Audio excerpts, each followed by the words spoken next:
A child who is not embraced by the village will burn it down to feel its warmth. What is an example of this that you've seen or experienced firsthand? I used to be into amateur radio after a short stint in the Army Cadets.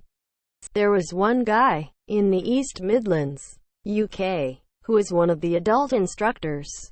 He was always telling us about amateur radio, and would hand out old, cheaper pieces of tech he'd tried out and wasn't keeping. Anyway, he was a little weird, overly friendly with adults, never had any bad vibes around the kids, and obviously had some social anxiety which he was compensating for. Personally, I suspect he was on the autistic spectrum, but who knows? After I left the cadets and went to uni, I stayed in touch on Facebook. We were in the same Facebook group for amateur radio hobbyists.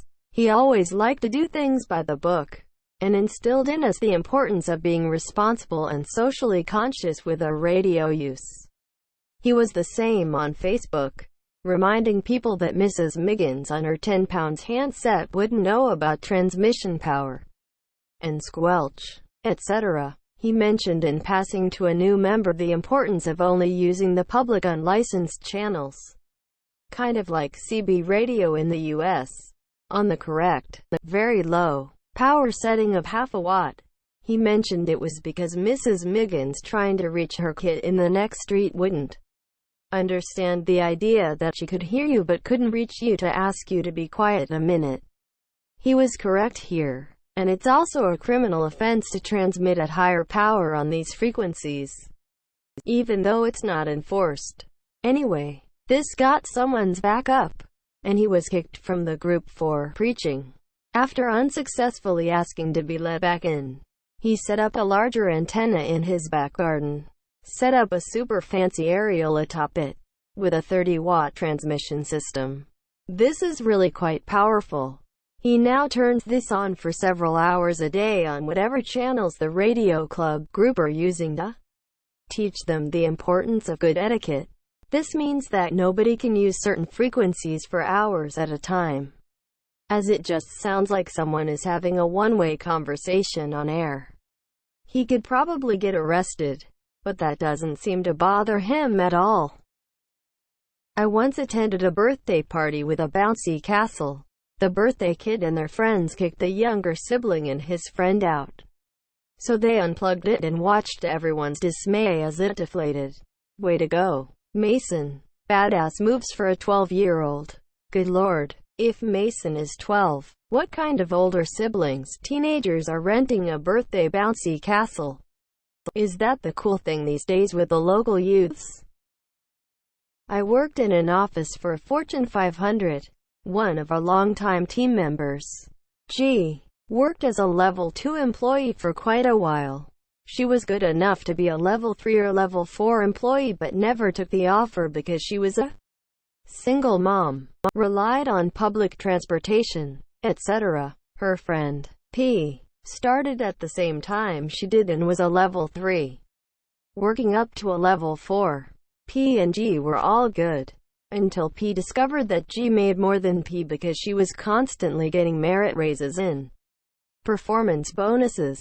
One day, G made an honest mistake. Our client just switched to a different protocol for billing and she accidentally did it the old way. It was a no harm, no foul situation, but P went to the level 4 employees and senior management and suggested that G be fired. They all went to HR, who said that while there was no valid reason to fire her, they could move her to AS team that would basically guarantee her failure. G realized what was happening and secured another job. We were going to be off for 4 days for Christmas, and G quit Thursday by leaving an after-hours voicemail.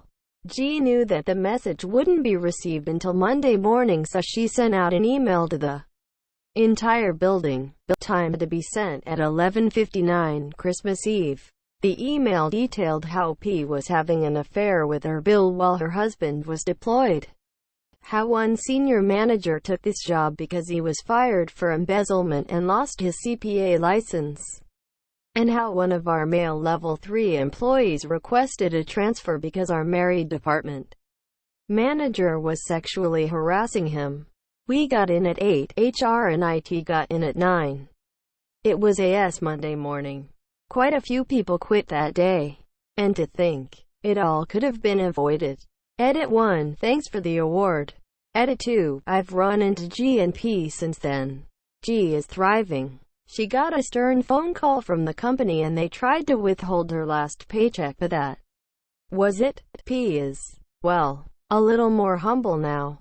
She was going through some serious S at the time.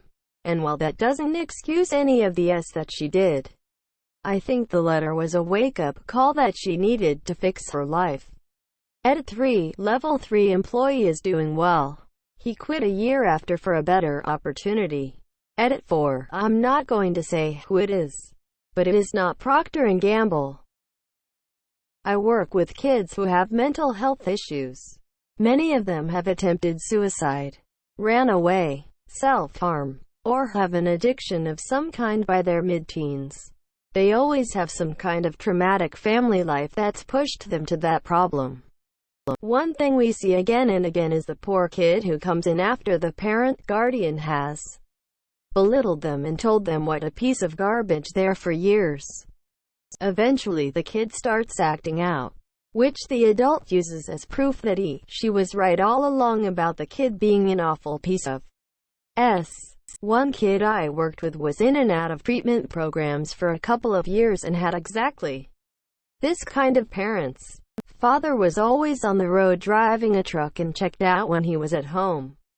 Mom was personality disordered and extremely emotionally and verbally abusive. One day, while his father was on the road, this boy murdered his mother by bludgeoning her to death with a hammer while she slept in. Then he kept her body in the house for a few days, abusing the corpse before stuffing her remains into the trash can and leaving them on the curbside for pickup. This could be applied to my soon-to-be ex-husband. He has mommy issues. He has daddy issues. He has sibling issues. Basically, his parents divorced when he was in grade school and no one really ever parented him from that point forward. His dad left. His mom, in my opinion, has no sense of accountability and can never be wrong about anything. So not exactly a great role model. She restarted her career after the divorce and left him in the dust. My husband never really healed from the aftermath of his parents' divorce. I can understand. My own parents' divorce negatively affects me to this day in some ways. Though my parents are the polar opposite of his. They are extremely involved in giving. I think the more my parents involved themselves in our lives, the more he realized what a parent was supposed to look like. When our baby was born and my parents worked to be helpful and bond with him, I think it almost showed a giant magnifying glass on the abandonment issues he had buried and run from his whole life. He cracked this year, ran away with someone, threw me and my love and family away, but, briefly, got the attention he was yearning for from both his absentee parents in his time of crisis. That didn't last too long. He burnt our marriage and the life we had built over 10+ years to the ground. He felt so sad and wanted me to feel as badly as he did. Though, any warmth he enjoyed from doing so quickly dissipated. He regrets everything. Update. We have been separated for months, but within the past 6 weeks he's been trying to open the door. I've been patient with him and encouraging while he tries to find the right specialists. He called me tonight to tell me he's back with her. So, I guess he doesn't really regret anything. I need to redact that last sentence, wouldn't want it to be inaccurate. And just FYI, I was still in denial about having to get a divorce. It's stupid, but I wanted to work through some of this even if we couldn't stay married through therapy. Hold me accountable. Reddit. I'm 100% done. Saw this happen with my lit brother. He has autism, and even though he was diagnosed around the age of 8, a lot of people didn't know how to deal with him, or didn't want to take the effort to learn how to deal with him. This includes teachers, other children's parents, and even one of our grandmothers. What made it even worse is that I was the child prodigy who would get nothing but amazing grades, and started getting into art at a very young age and being really good at it. I got all the praise and he basically got nothing. My parents didn't do this on purpose. I would steal the spotlight. So he just started getting in trouble just so he would get any attention. He started fires, vandalized stuff, and even from a young age he would go to the main road to throw rocks at cars and such. If he didn't get caught, he would tell my parents what he did himself. There's actually a video of him at my birthday where he told our mom he wanted to show her something, only to flip over a very large container of laundry detergent when she arrived with the camera. He's 25 now, and thankfully he has a really nice girlfriend that actually helps him get over the whole negative attention is also attention thing. My uncle. He was always the black sheep of the family, but turned out he had been carefully planning his future from the start. He got a full ride to his dream college, got a really well-paying job, got married, and now has a child who is a few months old. My grandparents, his parents, always thought he was a disappointment as he was their only son. He knew this, and they verbally abused him for a while about how he never lived up to their expectations. Turns out, his parents, and all four of his sisters ran themselves into quite a bit of debt, and he only found out as he was nearly done with college. They came to my uncle for help after he found employment, and he basically gave my whole family the finger and said for them to help themselves.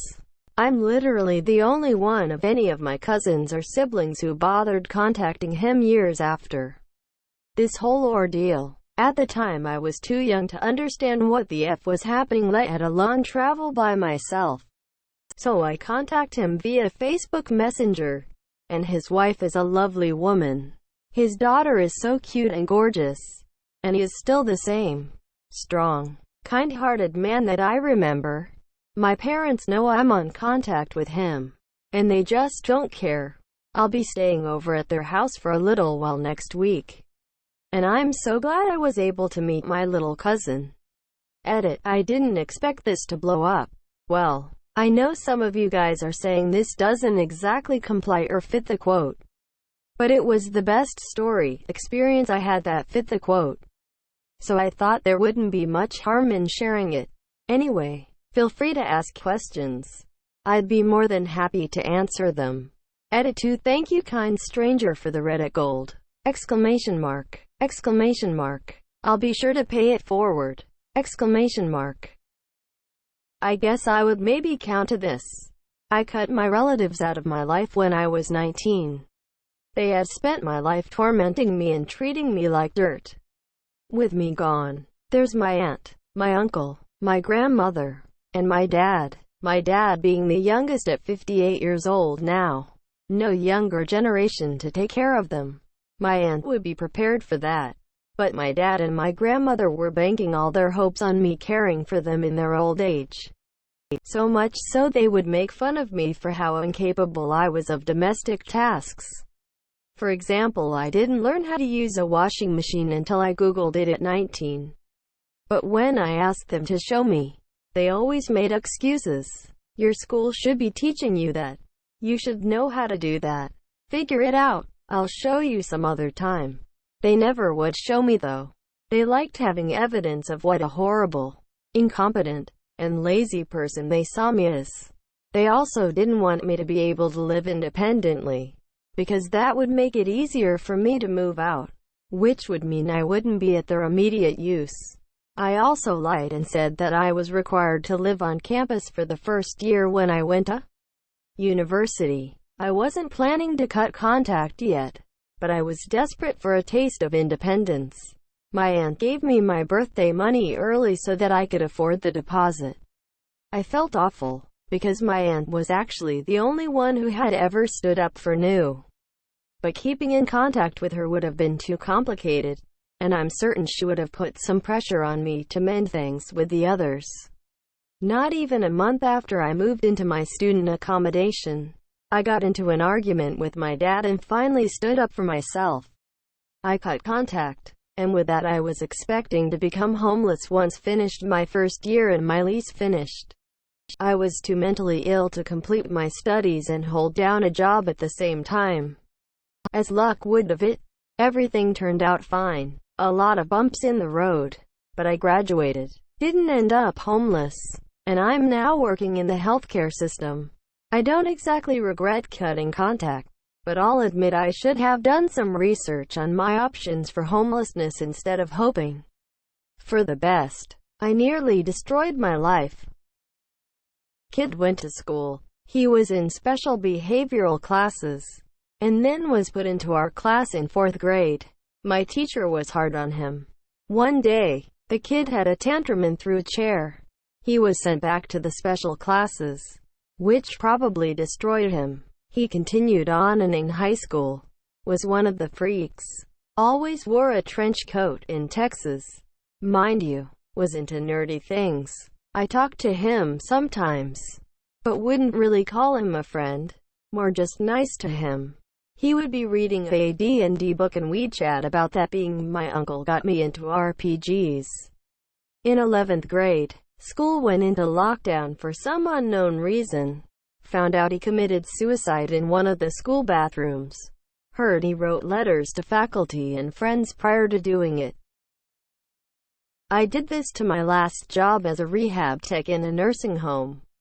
I was treated poorly after a couple of months. My workload was literally doubled and I was never listened to about my concerns. I begged them to hire a second tech, even part-time, just so I can breathe and have my mental state not be ruined. They always told me no and then piled on more work. Got mad at me when patients weren't complying.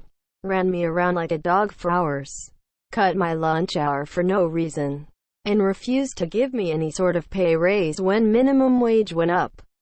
I was at my wit's end and everyone but my manager and the therapist could see it. I also experienced a privacy violation that I wish I reported to our. I was basically forced to tell my manager why I needed to take a day off and for what the medical procedure I was getting was for. Another instance, I was told I was clearly gaining weight by one of the therapists and my manager. And then they laughed about it. I was so pissed off that I put in my 2 weeks. But I could barely make it past 2 more days. After one god-awful busy morning, I packed up my stuff during my break, clocked out, and went home. I sent a text to my manager saying I won't be coming back and I blocked her. I felt bad doing it, but I had nurses and aides telling me to quit BC. They saw how miserable I was. About a week or so later they went into lockdown BC of COVID. My brother, my family wasn't loving. I coped it with my venturing out and exploring on my own.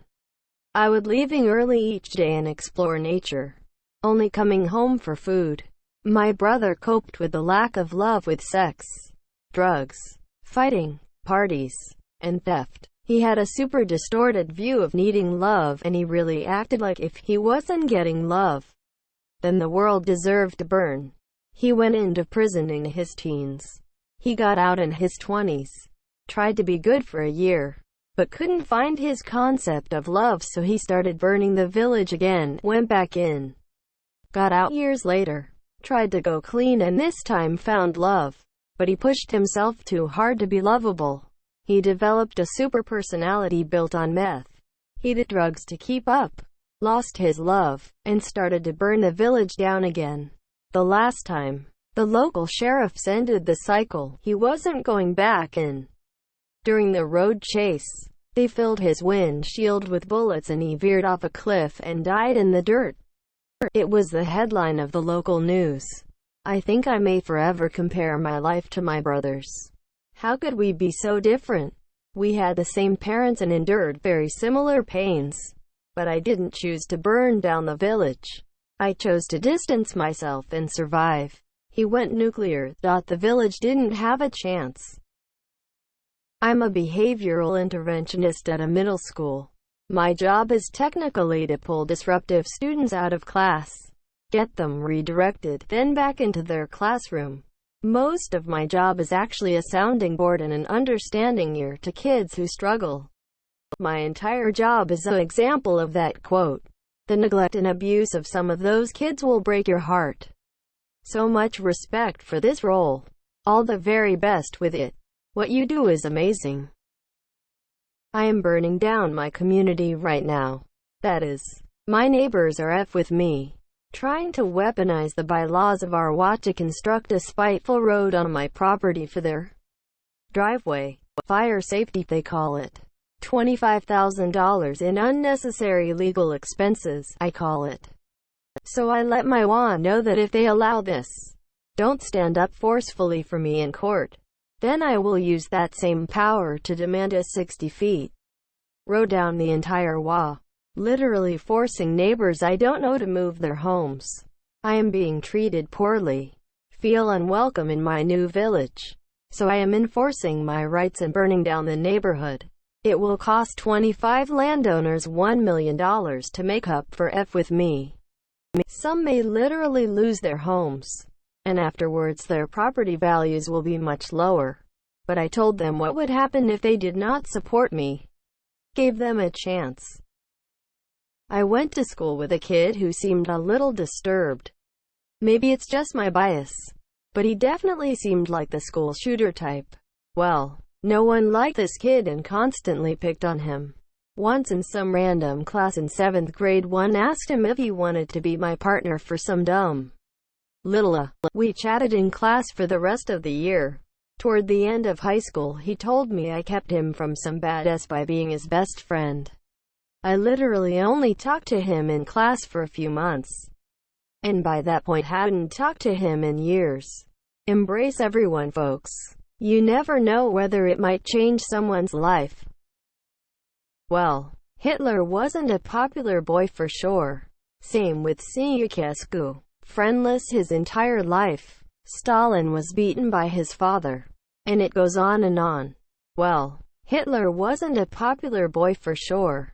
This displeased his father, who punished him severely. Stalin was beaten by his father. In the 1890s, who was not beaten by their father? Throw away because F these guys. I worked at a very famous family-oriented company for almost 15 years. I was good at my job, but refused to brown nose or play dirty office politics. So I stayed pretty much in my original spot for a long time.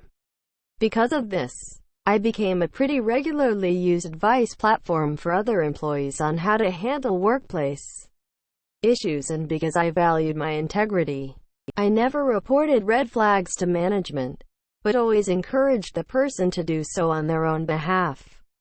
Eventually a few key people remembered how I helped them, and circumvented the usual cronyism to bring me into their teams for big-name projects. It was a nice change and I appreciated the chance to stretch. Then, I started getting systematically bullied and harassed by the in-crowd who had decided I was unworthy of being in their presence. I ended up going to therapy about it to help develop tools to deflect while desperately looking for a way out. Eventually, I got another job and handed a sort of manifesto to HR when I turned in my 30 days notice. Racism, sexual harassment, blatant favoritism, theft, all with dates, names, and supporting evidence. Basically an HR nightmare because they couldn't control what I did when I left, including going to the press. My departure gave them 30 days to ask me questions, interview me, whatever. But it never came. Thing is, I also sent that novel off to the EOC. They opened an investigation with the company, and the moment they did, all hell broke loose. See, the people who were too afraid to come forward before now had an out. They weren't snitching. They were complying with an investigation per company policy. So suddenly, scores of people were testifying to HR about the horrific things they had been subject to.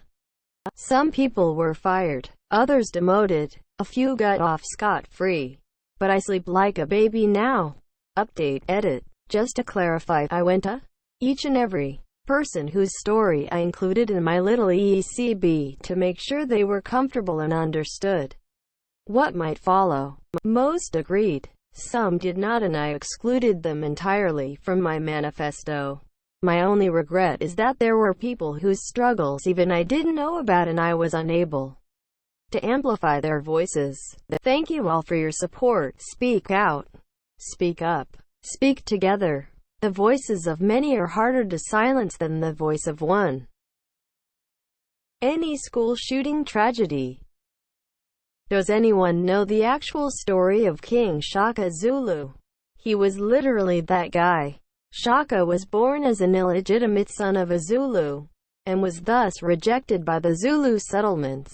He spent his childhood growing up in his mother's settlements and was then lent an army, which he used to take over the Zulu tribe. One of the greatest, but most intense, African warriors and monarchs of all time. Not only does Shaka Zulu burn the whole village, but also my capital by turn 50. I go a police call to go by a school.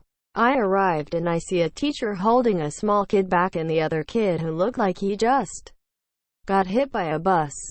His arm looked backwards. His face was bloodied. He had hair ripped out. Was on the floor as paramedics took him to the Abumlumche. I arrested the kid while I had to question him, he said. And I quote, "I want to be noticed." It haunted me as I sent out a report to do a background check on the parents. Turns out the kid was being neglected, and at school teachers reported that others would push past him and shove him and not even notice him. He was smiling as he then said, "People finally looked at me. It's been so long since that. I felt horrible as I passed the case to a different person as I couldn't handle it." I'm not sure it applies here, but that's the first thing that came to mind when I saw this. I knew a girl a few years back who I think is a decent example of this. She was diagnosed with AD back in primary school and was shunned by her whole family because of it. As a result, she had low self-esteem and slowly grew a profound hatred for people, which resulted in everyone at school hating her, and as a result her hatred grew more.